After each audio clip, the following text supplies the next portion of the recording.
Before we pray, let's first take a moment to listen to God's word and then we'll pray together.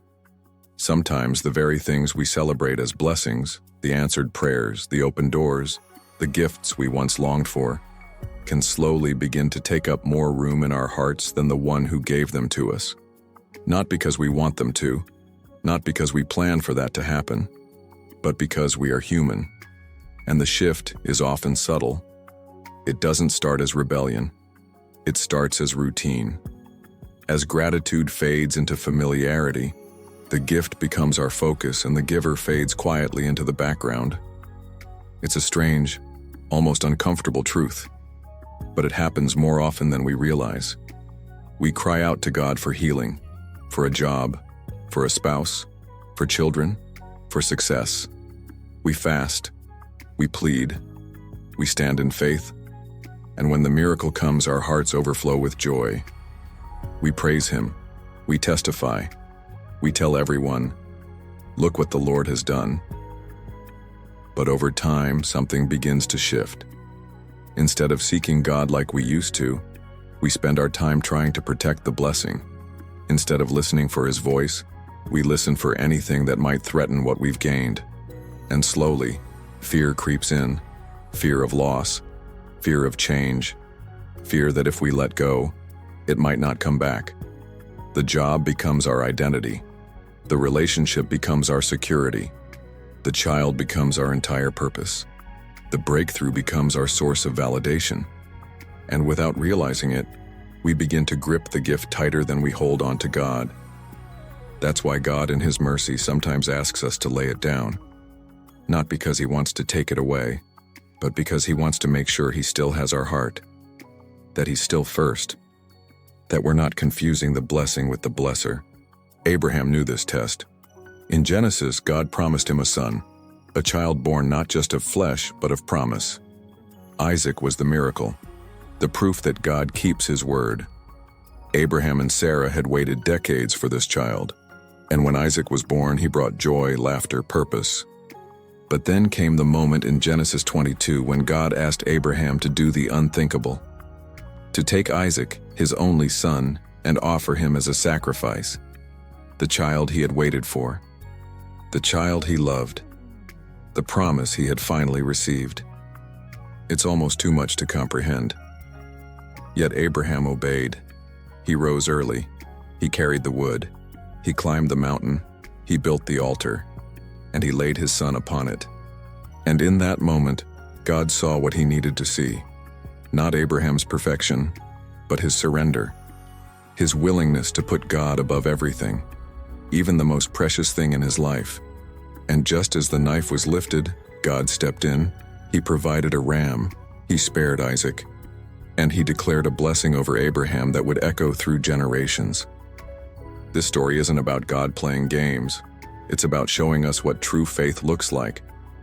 Faith that doesn't just trust God in the waiting, but trusts Him even in the letting go. So let me ask you, is there something God has given you that you've started to treasure more than Him? A dream, a job, a person, a place, a platform? Would you be willing to give it back if He asked? Could you say like Abraham, "Yes, Lord, I trust You even with this"? This is the kind of surrender that transforms our lives. Not just because it changes what we have, but because it changes who we are.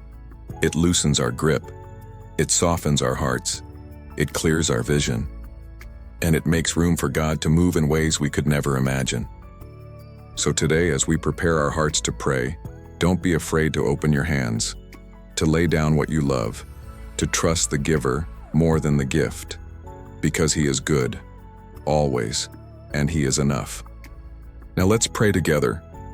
Dear Lord Jesus, today I come before You with my heart laid bare, not to hide, not to hold back, but to surrender, because I know that You see it all anyway, the things I cling to, the fears I carry, the blessings I've turned into burdens because I've tried to control them.